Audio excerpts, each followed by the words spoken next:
नमस्कार दोस्तों, मेरा नाम अभिषेक है एंड चार्ट मोजो के इस मार्केट आउटलुक वीडियो में आपका स्वागत है। इस वीडियो में हम बात करते हैं कि क्या-क्या फैक्टर्स आने वाले हफ्ते में मार्केट को अफेक्ट करेगा, बी इट फंडामेंटल्स और टेक्निकल और मैक्रो इकोनॉमिक। पर इस वीडियो को शुरू करने से पहले एक अनाउंसमेंट करना चाहता हूँ कि गणेश चतुर्थी के लिए हमने एक डिस्काउंट ऑफर किया है एंड ये डिस्काउंट है up to 50% off. So 50% will be given for our recorded courses. जो भी हमारे वेबसाइट में रिकॉर्डेड कोर्सेज है वो आपको 50% फ्लैट ऑफ में मिल जाएगा if you use the code GC50। But अगर आप GC20 लगाओगे तो आपको वही डिस्काउंट मिलेगा 20% on our upcoming mentorship programme on option buying जो देवराज जी लेने वाले हैं। सो ये अभी अनाउंसमेंट करना था, जिसको भी रजिस्टर करना है वो कर सकते हैं, वैलिडिटी मंडे तक रहेगी। So quickly go and sign up for our videos and courses. अब चलते हैं मार्केट की तरफ। And Devraj, what's the update about the market as a whole? तो मार्केट काफी इंटरेस्टिंग था वैसे इस हफ्ते। अगर हम बात करते हैं तो निफ्टी के चार्ट अगर देखते हैं तो खासकर ये डेली चार्ट पे थोड़ा गौर करते हैं। पहले मैं वीकली पे ले जाता हूँ क्योंकि वीकली चार्ट पे एक एंगल्फिंग कैंडल बनी है। तो दोस्तों यहाँ पे एक सिग्नल आते हुए दिखाई दिया है।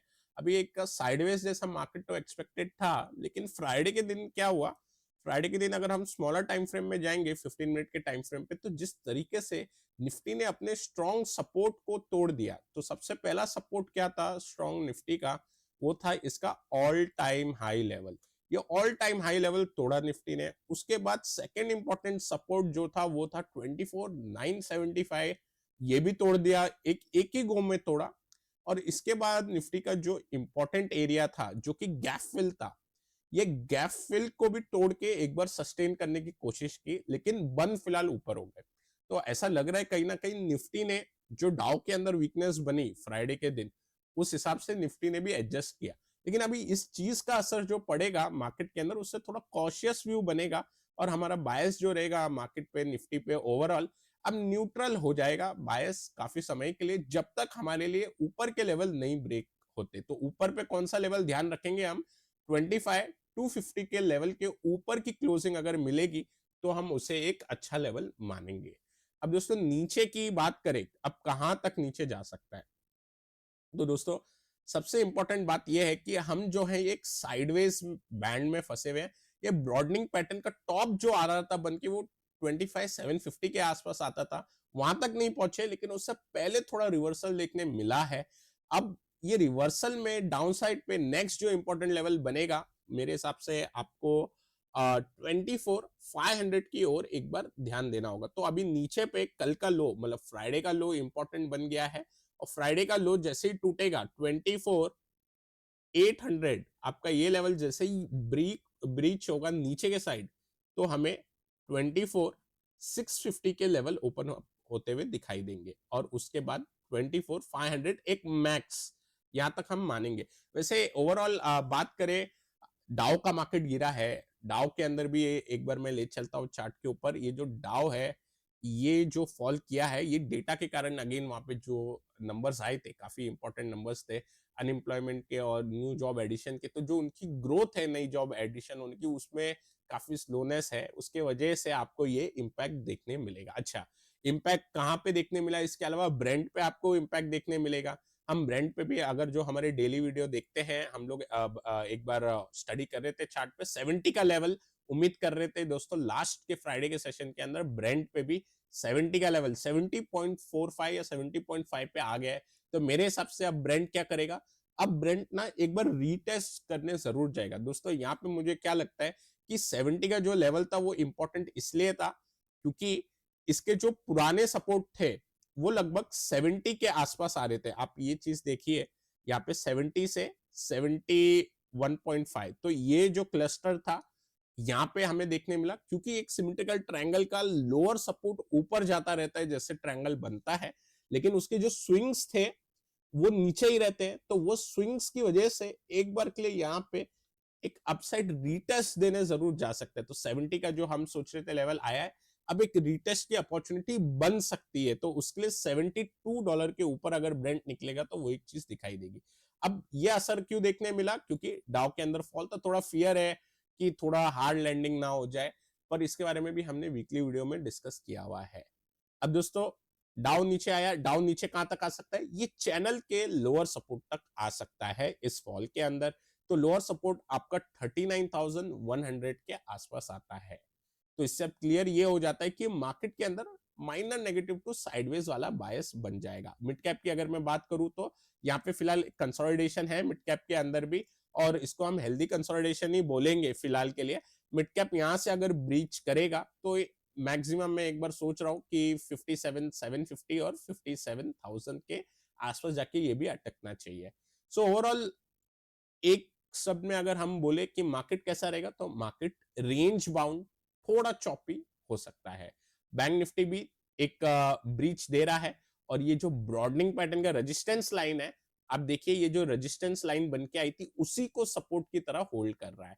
अभी ये लो टूट जाए 50,400 का, अगर लो टूटा नेक्स्ट सेशन के अंदर, तो हम पहुंच जाएंगे 49,800 पे। आने वाले हफ्ते में हम पहुंच जाएंगे, लेकिन अधिकतर एक ही सेशन के अंदर, क्योंकि इंपॉर्टेंट लेवल है तो पहुंच सकते हैं। So overall bias again minor negative to neutral, और रेंज बाउंड चॉपी मार्केट का एक्सपेक्टेशन रहेगा। So Abhishek over to you.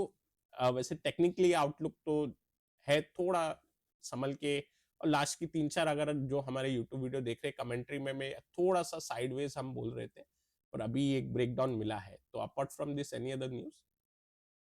Yes and वो भी कंफर्म करता है कि we see FMCG to be defensive sector, कि व्हेनेवर मार्केट सीम्स वीक तो एफएमसीजी थोड़ा सा स्ट्रॉन्ग आउट परफॉर्म करता है। And we can see that right now also कि हमारा जो एफएमसीजी सेक्टर है उसमें थोड़ा सा स्ट्रेंथ है compare to Nifty as a whole and banks also. Now banks का हमें मैंने एक स्टडी किया था, मैंने कई आर्टिकल्स भी पढ़े थे मैंने। सो उसमें मुझे कुछ एक इंफॉर्मेशन आई, एक पर्सपेक्टिव मिला कि अगर हम देखें तो ये एक इंफॉर्मेटिव सेशन होगा आपके लिए। So kindly watch it. So इसमें मैंने क्या देखा कि हमारा जो इन्फ्लेशन है, हमारा इन्फ्लेशन में सबसे ज़्यादा जो कॉन्स्टिट्यूएंट है वो है फूड का। All right. एंड अभी तक जो लास्ट 4 या 5 साल हुए हैं उसमें जो हमारा इन्फ्लेशन है फूड का, वो एक परसिस्टेंटली एवरी सेकेंड मंथ, यानी कि हर सेकेंड मंथ में उसका जो एवरेज है वो 6% के अराउंड या 6+% रहा है। सो इससे क्या हुआ है कि अभी तक हम लोग क्या सोचते थे कि यूएसए में जो इंटरेस्ट रेट बढ़ा है उसी को हमारे कंट्री ने भी फॉलो किया है। बट हमारे जो गवर्नर है उन्होंने बोला है कि we will be data driven. Data driven का मतलब है अगर डेटा हमारा ये दिखाता है कि इन्फ्लेशन कूल डाउन हो रहा है तो हम लोग रेट कम करेंगे, अगर इन्फ्लेशन कूल डाउन नहीं हो रहा है तो हम लोग रेट कम नहीं करेंगे। सो इससे मैं क्या बताना चाहता हूँ कि जब तक हमारा रेट कम नहीं होगा तब तक हम लोग का जो क्रेडिट साइकिल है, क्रेडिट ग्रोथ है, वो नहीं आ रही, वो नहीं आएगी। तो इससे हमारा जो कॉर्पोरेट सेक्टर है उसमें ग्रोथ स्लो डाउन होगा, अर्निंग्स ग्रोथ स्लो डाउन होगा, जो हम लोग ऑलरेडी देखते आ रहे हैं कि जो अर्निंग्स ग्रोथ है वो कम हो गया है in R corporate of India. So अब क्या हुआ है कि बिकॉज जो हमारा इन्फ्लेशन है उसमें फूड को बहुत ज़्यादा वेटेज दिया गया है, तो उसका वेटेज को कम करने की बात हो रही है। The reason being because of food हमारा जो इंटरेस्ट रेट है वो हॉकिश रहा है, क्योंकि हमारा इंटरेस्ट रेट हमेशा ऊपर रहा है बिकॉज इन्फ्लेशन हमारा कम नहीं हो रहा है। सो इन्फ्लेशन को हम लोग कम नहीं कर पा रहे फूड इन्फ्लेशन को because of other reasons, and this reason is not monetary. इसका मतलब ये है कि रेट बढ़ाने से जो कम होना चाहिए वो नहीं हो रहा है, सप्लाई साइड से कुछ करने से नहीं हो रहा है, यानी कि जो फूड है उसको गवर्नमेंट को अलग से ट्रीट करना पड़ेगा। बट इसका जो प्रॉब्लम है वो हमारे बैंक्स को उठाना पड़ रहा है, हमारे कॉर्पोरेट्स को उठाना पड़ रहा है, बिकॉज इंटरेस्ट रेट नहीं गिरा रहे वो लोग। तो अब मेरे हिसाब से क्या होने वाला है कि जैसे ही वेटेज कम होगा, जो इसका बात अभी बहुत हो रहा है कि जैसे ही इन्फ्लेशन में फूड सेगमेंट का वेटेज कम होगा तो हमारा इन्फ्लेशन थोड़ा कूल डाउन होगा। जब वो कूल डाउन होगा उसके कारण से government will be able, I mean RBI will be able to reduce the rate by that much, और क्योंकि they said they are data driven. So अगर हमारा रेट कम होता है तब जाके हमारे कॉर्पोरेट में थोड़ा सा पुश आएगा एक्सपेंशनरी टाइप में।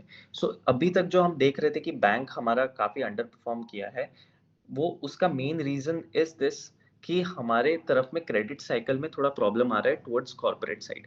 जो भी हम देख रहे हैं इंफ्रा बूम हो रहा है या रेलवे सेक्टर में अच्छा बूम हो रहा है, डिफेंस में वो हम जो बूम देख रहे हैं, that is all government led, government के फोकस के कारण से। एंड जो एक्सपेंडिचर है टुवर्ड्स कैपिटल साइड, उस साइड के कारण से हमारा ये सब स्टॉक्स में हम वो देख रहे हैं कि मूवमेंट है, स्ट्रॉन्ग होल्ड। बट जो बाकी कंपनीज है, जैसे हम लोग बात कर रहे थे कि large caps have not performed well, the reason is simple because earnings have not been strong enough.